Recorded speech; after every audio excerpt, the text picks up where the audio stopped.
高雄的中央公园哦，顶礼拜办圣诞活动，有民众就发现讲，公园的查甫便所设计是真有问题。另外，公园的插头步道，嘛有真侪所在拢破空了。再来，搁要放假哦，民众是向市政府来反映，帮讲赶紧来改善。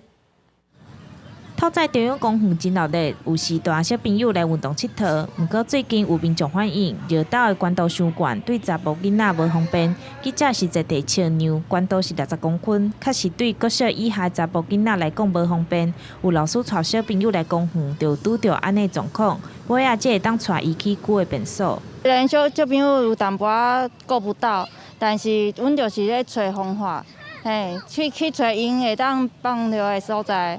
譬如讲是蹲式的马桶，或者是去那个无障碍马桶都可以。好起来上囡仔可能无一定上会出来，感觉都无啥物，就是方便的所在吧。最近中央公园活动真多，礼拜圣诞节活动有9万人来参加。有人讲，这总算恢复20档节零条。这礼拜又搁是跨年假期，不过民众发现，除了便所设计问题，公园内底插头步道有真侪破空，若是无注意，游客可能踏到跋倒。是生障哈，就是中风过。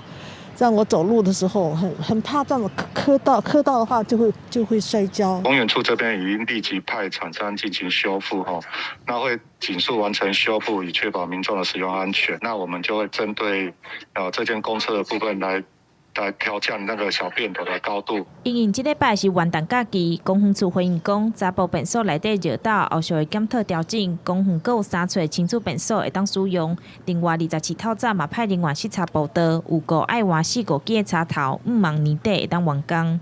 记者钟义辉、邱兆勇高雄报道。